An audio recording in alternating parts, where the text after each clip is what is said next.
tentang pengertian manajemen informasi. Manajemen informasi adalah proses sistematis dalam mengumpulkan, mengolah, menyimpan, mendistribusikan, dan juga melindungi informasi agar dapat digunakan secara efektif dan efisien untuk mendukung pengambilan keputusan, perencanaan, dan pengendalian dalam suatu organisasi. Tujuan utama dari manajemen informasi adalah untuk memastikan bahwa informasi yang benar tersedia bagi orang yang tepat, pada waktu yang tepat, dan dalam format yang sesuai, guna meningkatkan efisiensi kerja dan keunggulan kompetitif. Selanjutnya ada pembahasan manajemen ruang lingkup manajemen informasi, yaitu manajemen informasi mencakup beberapa ruang lingkup utama sebagai berikut. Yang pertama ada pengumpulan informasi, yaitu melibatkan aktivitas pencarian dan pengembalian data dari berbagai sumber seperti laporan internal, survei, database, internet, dan lain-lain. Informasi yang dikumpulkan ini harus relevan, akurat, dan up to date. Contohnya mengumpulkan data penjualan dari sistem POS untuk dianalisis. Yang kedua ada pengolahan dan analisis informasi. Data mentah tidak langsung berguna, perlu diproses menjadi informasi. Proses ini meliputi penyaringan, klarifikasi, interpretasi, dan analisis data. Hasilnya ini juga dapat digunakan untuk memahami tren, masalah, atau peluang bisnis. Yang ketiga ada penyimpanan informasi. Informasi yang telah diolah perlu disimpan dalam sistem yang aman dan mudah diakses, bisa berupa database digital, cloud storage, atau arsip fisik. Sistem penyimpanan harus menjamin integritas dan kelengkapan data.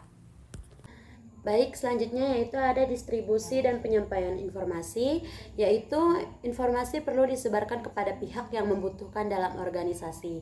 Media distribusi bisa berupa email, dashboard, sistem ERP, atau laporan manual. Selanjutnya ada keamanan dan privasi informasi. Melindungi informasi dari akses tidak sah, kebocoran, dan perusakan. Dan di sini juga ada pemanfaatan informasi, yaitu di mana informasi digunakan sebagai dasar dalam pengambilan keputusan, perencanaan strategis, dan evaluasi kinerja.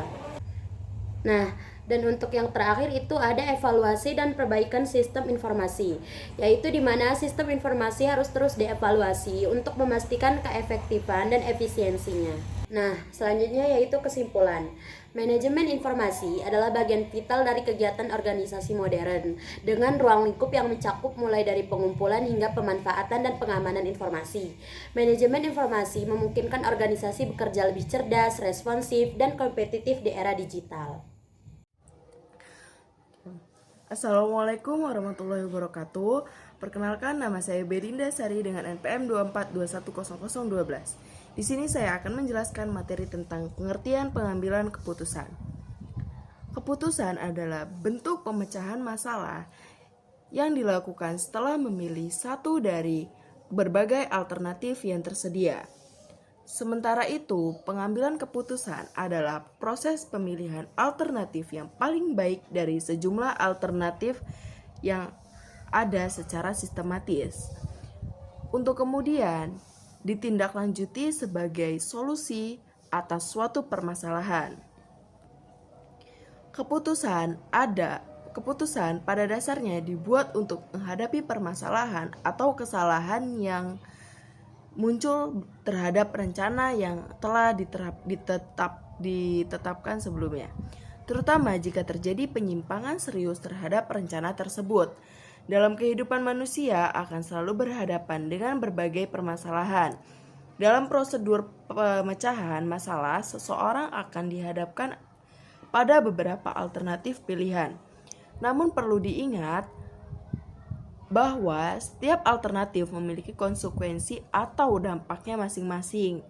Oleh karena itu, seorang individu diasumsikan akan memilih alternatif keputusan yang dapat memberikan hasil terbaik atau memaksimalkan kepuasan secara rasional dalam memenuhi keinginannya. Contoh dari pengambilan keputusan yaitu adalah seorang manajer memilih antara menaikkan harga produk atau memberikan diskon diskon besar guna meningkatkan penjualan. Itu saja yang bisa saya sampaikan. Materi selanjutnya akan disampaikan oleh rekan saya. Terima kasih. Saya Dea Nurmala Syarani dan NPM 24210014. Saya dari kelompok 4. Di sini saya akan menjelaskan materi mengenai pengambilan keputusan. Pengambilan keputusan mempunyai pengertian menurut beberapa ahli. Yang pertama, menurut James F. Stoner dan Hendra Ripto mengatakan bahwa pengambilan keputusan adalah proses yang digunakan untuk memilih suatu tindakan sebagai cara pemecahan masalah. Dan yang kedua, Terry mengatakan pengambilan keputusan adalah sebagai pemilihan alternatif perilaku dari dua alternatif atau lebih. Yang ketiga, Siagian mengungkapkan bahwa pengambilan keputusan adalah suatu pendekatan yang sistematis terhadap suatu masalah pengumpulan fakta-fakta dan data. Pengambilan tindakan dari perhitungan merupakan tindakan yang paling tepat. Yang keempat, menurut MC Ketchy, pengambilan keputusan adalah pertimbangan beberapa tujuan dari pengukuran atas kemungkinan keberhasilan dari beberapa alternatif yang diketahui. Yang kelima, William Liddell menyatakan bahwa pengambilan keputusan merupakan selection of proposed action to solve the problem, yaitu pilihan dari tindakan yang ditawarkan untuk memecahkan persoalan. Jadi pengambilan keputusan sesungguhnya merupakan pembuatan pilihan atas dua atau lebih alternatif yang ada. Hal ini dilakukan sebagai reaksi terhadap suatu masalah yang dihadapi. Oke, materi selanjutnya akan disampaikan oleh rekan saya. Sebelumnya, perkenalkan nama saya Dita Safitri dengan NPM 24210019. Di sini saya akan menjelaskan materi pengambilan keputusan dan akan menjelaskan proses pengambilan keputusan dan model-model keputusan. Yang pertama, saya akan menjelaskan proses pengambilan keputusan yang terdiri atas 4 bagian, diantaranya yaitu intelligence, proses penelusuran dan pendeteksian dari lingkup problematika, serta proses pengenalan masalah. Yang kedua, decide, proses menemukan, mengembangkan, dan menganalisa alternatif tindakan yang bisa dilakukan. Yang ketiga, choice, proses pemilihan antara berbagai alternatif tindakan yang mungkin dijalankan. Yang keempat, implementation, yaitu proses pelaksanaan dan mengevaluasi keputusan. Selanjutnya, saya akan menjelaskan model-model keputusan. Model-model keputusan itu terdiri atas 5 bagian. Yang pertama ada model rasional. Model ini mengambil keputusan secara logis dan sistematis. Model ini berdasarkan data dan analisis mendalam. Model ini cocok untuk keputusan penting dan terstruktur. Yang kedua, ada model bounded rationality.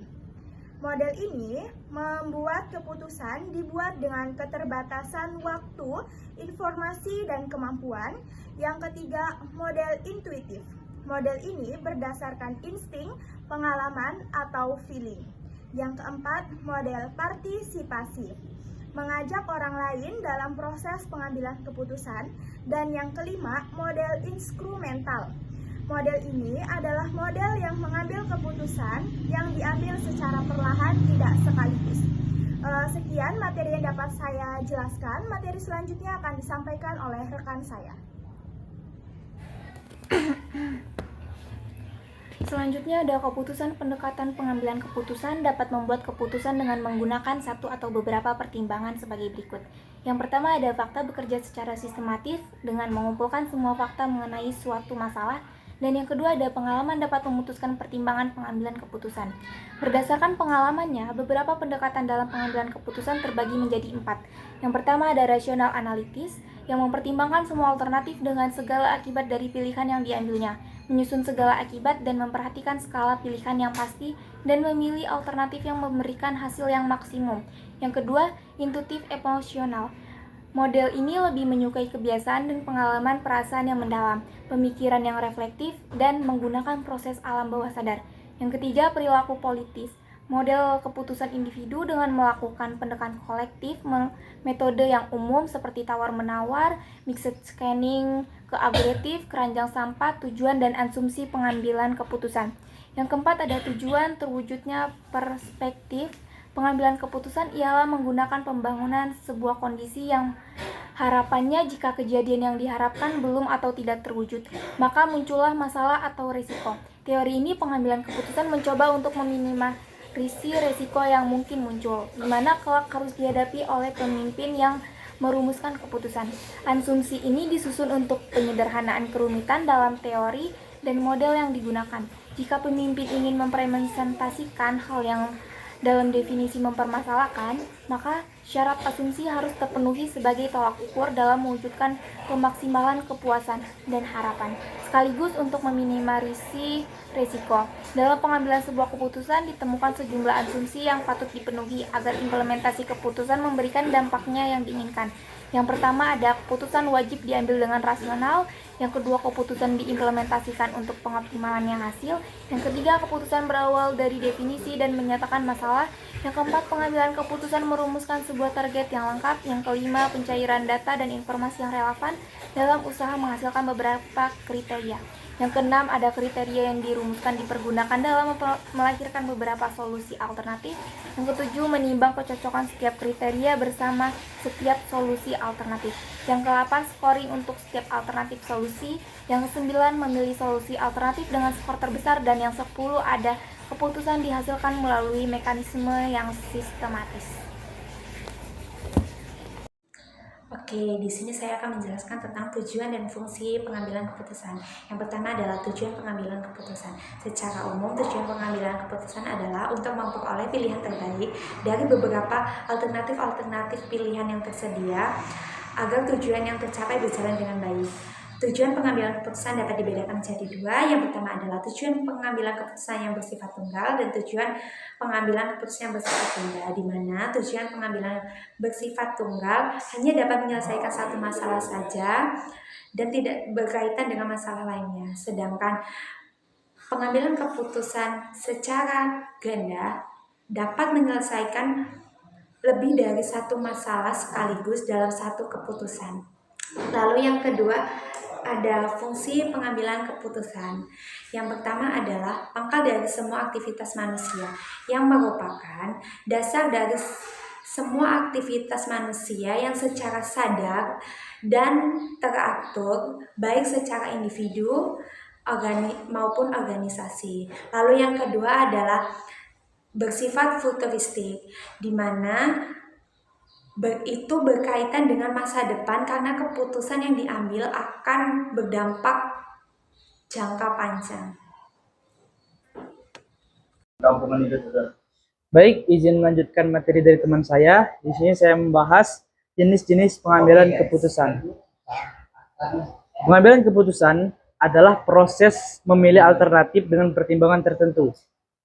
Ada beberapa jenis pengambilan keputusan berdasarkan yang pertama, keputusan terprogram. Keputusan yang terprogram artinya bersifat rutin, berulang, dan sudah memiliki prosedur tetap. Artinya dia adalah sebuah rutinitas dan sudah terstruktur. Contohnya adalah jadwal kerja harian dan pemesanan stok rutin. Kemudian yang kedua, keputusan tidak terprogram. Keputusan tidak terprogram artinya dia bersifat kompleks dan tidak rutin dan memerlukan analisis khusus. Artinya dia adalah pengambilan keputusan yang bersifat unik dan butuh pemecahan masalah di situ. Kemudian contohnya adalah membuka cabang baru atau krisis manajemen. Kemudian yang ketiga di sini tertulis keputusan strategis. Keputusan strategis berarti kita mengambil keputusan untuk jangka panjang dan menyangkut arah organisasi secara keseluruhan. Dan keputusan strategis ini biasanya dibuat oleh manajemen puncak. Dan untuk contohnya sendiri itu adalah visi perusahaan dan ekspansi bisnis. Kemudian yang keempat yaitu keputusan taktis. Keputusan taktis yaitu keputusan yang mendukung strategi jangka menengah. Biasanya dibuat oleh manajemen tingkat menengah. Nah, di sini keputusan taktis itu menyangkut strategi kiat-kiat untuk bagaimana perusahaan ke depannya. Dan ini biasanya dikerjakan oleh manajemen menengah. Contohnya itu adalah pengaturan anggaran departemen. Kemudian di sini di nomor 5 itu adalah keputusan operasional. Keputusan operasional yaitu keputusan yang berkaitan dengan kegiatan sehari-hari di level bawah organisasi. Contohnya adalah menjadwalkan karyawan dan pengelolaan investasi. Mungkin hanya yang dapat saya sampaikan. Saya akhiri. Assalamualaikum warahmatullahi wabarakatuh. Perkenalkan, saya Resto Robiansyah dengan NPM 24210051. Di sini saya ingin menjelaskan tentang proses pengambilan keputusan. Yang pertama di sini ada intelligence atau mengidentifikasi dan memahami masalah. Yang pertama menyadari adanya masalah atau kebutuhan yang harus diselesaikan. Yang kedua desain atau menentukan alternatif, menyusun berbagai pilihan solusi yang mungkin untuk mengatasi masalah. Yang ketiga choice, memilih alternatif terbaik, membandingkan kelebihan dan kekurangan setiap pilihan lalu memilih yang paling efektif. Yang keempat implementasi atau melaksanakan dan mengevaluasi keputusan, menerapkan keputusan yang telah diambil dan menilai hasilnya untuk perbaikan jika diperlukan. Selanjutnya yaitu faktor-faktor yang mempengaruhi. Yang pertama ada faktor internal organisasi seperti dana, SDM, alat, dan kemampuan yang tersedia. Yang kedua ada informasi yang diperlukan. Keputusan membutuhkan data yang lengkap, akurat, dan relevan. Yang ketiga faktor eksternal yaitu lingkungan luar seperti ekonomi, hukum, sosial, politik, dan budaya. Yang terakhir kepribadian dan kecakapan pengambilan keputusan meliputi intelijensi, pengalaman, keterampilan, serta gaya kepemimpinan individu. Sekian dari saya, terima kasih. Oke, baik. Di sini saya akan menjelaskan tentang perilaku inovasi. Jadi, perilaku inovasi adalah tindakan dan sikap yang mengarah pada penciptaan, pengembangan, dan penerapan ide, produk, atau proses baru. Perilaku ini mencakup berbagai aspek, mulai dari pemikiran kreatif hingga implementasi nyata dari inovasi tersebut. Perilaku inovatif sangat penting untuk kemajuan individu, organisasi, dan masyarakat secara keseluruhan karena mendorong pertumbuhan, efisiensi, dan adaptasi terhadap perubahan.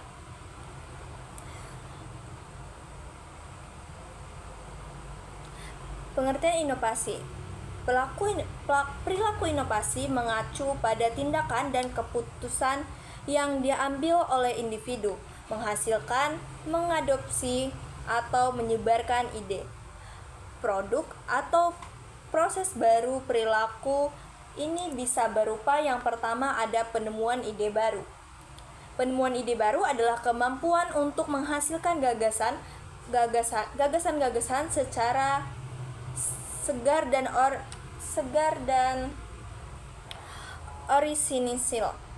Yang kedua ada penerimaan ide baru. Penerimaan ide baru kesiapan untuk mengadopsi dan mencoba hal-hal baru.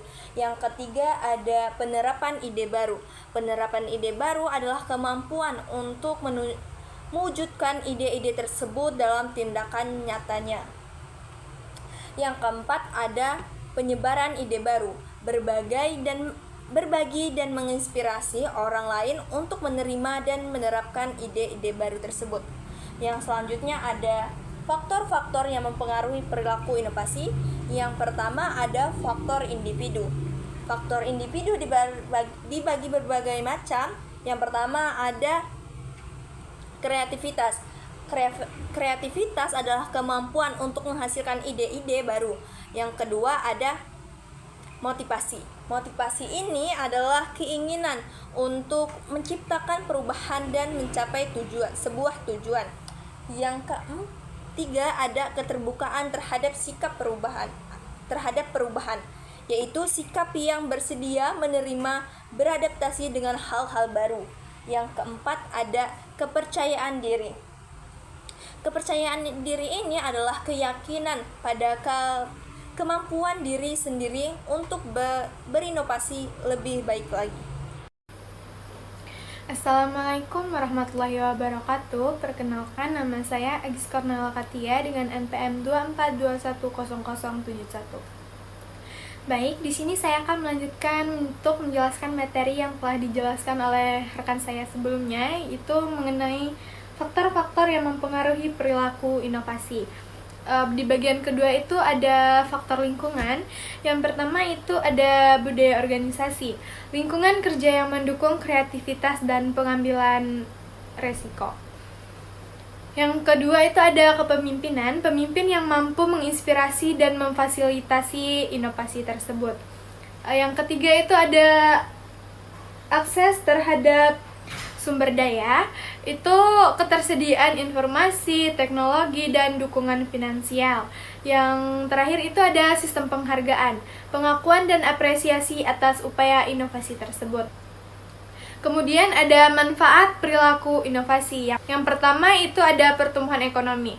Inovasi mendorong terciptanya produk dan layanan baru, membuka pasar baru, dan meningkatkan produktivitas. Yang kedua itu ada peningkatan daya saing. Perusahaan yang inovatif cenderung lebih kompetitif di pasar. Kemudian yang ketiga itu ada peningkatan kualitas hidup. Inovasi dapat menghasilkan solusi untuk masalah dan lingkungan. Yang keempat itu ada peningkatan efisiensi. Inovasi membantu organisasi mencapai tujuan dengan lebih efektif dan efisien. Yang terakhir itu ada peningkatan adaptasi. Inovasi memungkinkan individu dan organisasi untuk beradaptasi dengan perubahan lingkungan yang dinamis. Kemudian ada contoh perilaku inovasi. Yang pertama itu ada seorang karyawan yang mengusulkan cara baru untuk meningkatkan efisiensi proses produksi. Yang kedua itu ada seorang pengusaha yang menciptakan produk atau layanan baru yang memenuhi kebutuhan pasar yang belum terpenuhi dari sebelumnya. Yang ketiga itu ada seorang peneliti yang menemukan solusi baru untuk masalah kesehatan. Dan yang terakhir itu ada seorang guru yang mengembangkan metode pembelajaran baru yang lebih dinamis. Kesimpulan dari materi yang telah kami sampaikan yaitu perilaku inovasi ini adalah kunci untuk kemajuan dan perkembangan di berbagai bidang. Dengan memahami faktor-faktor yang mempengaruhinya dan manfaat yang akan dihasilkan dari inovasi tersebut, kita mendorong terciptanya lingkungan yang lebih inovatif dan adaptif. Mungkin cukup sekian materi yang dapat kami sampaikan. Kurang dan lebihnya kami mohon maaf dan terima kasih. Kami akhiri. Wassalamualaikum warahmatullahi wabarakatuh.